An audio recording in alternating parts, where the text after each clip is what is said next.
I was excited to hear about the Castlevania show until I found out that it's based on a script that's a decade old, and the animation studios behind it are best known for producing Adventure Time and goofy stuff for Old Spice.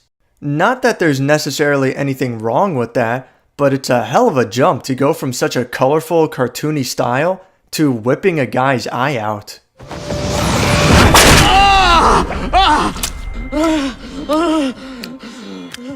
So I went in with low expectations for an adaptation of one of my favorite franchises, and I left pleasantly surprised.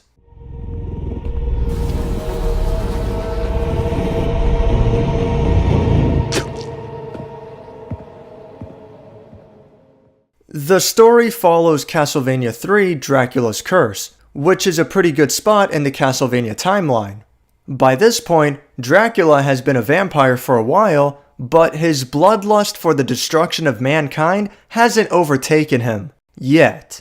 Dracula instead recludes himself in an isolated castle surrounded by skeletons on pikes, an homage to Vlad the Impaler. He is visited by Lisa, a woman who seeks the forbidden knowledge of science so that she might advance mankind past the medieval ages. As the two work together, Dracula finds himself falling in love, and the two get married.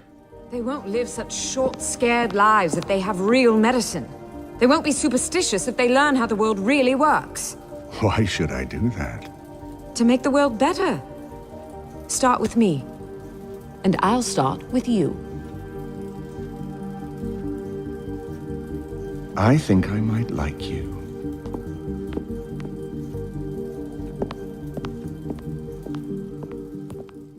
Then, Lisa is burned at the stake for being a witch, and Dracula's genocidal revenge begins. Anyone who's completed Symphony of the Night should remember this scene.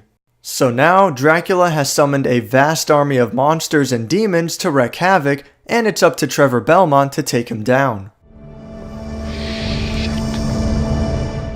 It's a lot to take in such a short time, all of this happening in the first episode, but it's done so very elegantly. I'm obviously biased in this regard because I'm already familiar with the backstory, but I can't imagine that anyone would have a hard time following along, and a lot of effort goes into making the relationship between Dracula and Lisa feel authentic, even though it all happens so quickly. Perhaps I could help you relearn some manners. I've crossed the threshold of your home and you haven't offered me a drink or even to take my coat. What if I took a drink from you? The storytelling is aided by excellent voice work and animation. The actors do well on their own, but the subtle changes in their mannerisms while they speak is what really sells it. The Belmonts fought monsters, son. So I'm told. I'm also surprised by all the little details that help make this feel like it's part of the Castlevania franchise. The way that Dracula teleports via a pillar of swirling fire, when Trevor finds Sypha turned to stone, and the giant clockwork machinery all help make this game feel like Castlevania, which is why the music is so disappointing. It's not bad, but man, is it ever generic, and this is coming from a franchise full of memorable hits. I get that a lot of the game's music is really high tempo and catchy, which probably wouldn't fit with the show's tone. But at least do some slower renditions with recognizable melodies playing prominently in the background. Instead of classic beloved hits, you just get comical bar fight music.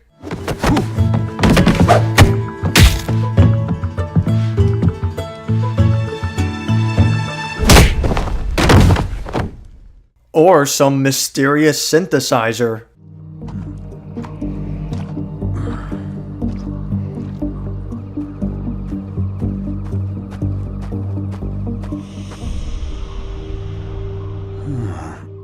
The soundtrack was totally phoned in and represents the lowest point of the show. I also gotta say, this is a really grim and edgy take on the Castlevania universe.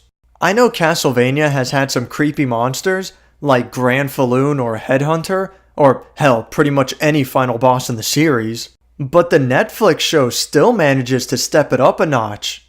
At the least, I definitely don't remember any of the game's literally raining fetuses. There is so much blood, gore, and disturbing imagery that it actually feels more like Bloodborne than Castlevania. Not to mention that half the time people are cursing like sailors. I'm Trevor fucking Belmont, and I've never lost a fight to man, nor fucking beast. Oh, hell. I'm sorry. I was trying to snatch the stave out of your hand. How's your finger? What fucking finger? That's no way for a man of the cloth to talk. Fucking face down here!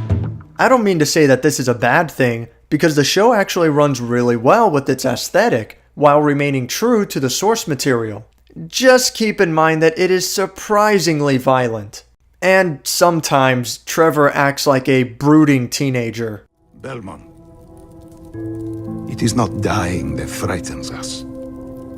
It's living without ever having done our best. I don't care.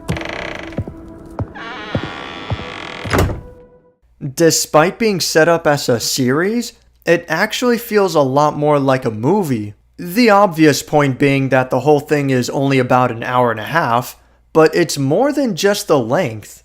There's no consistent pacing between episodes.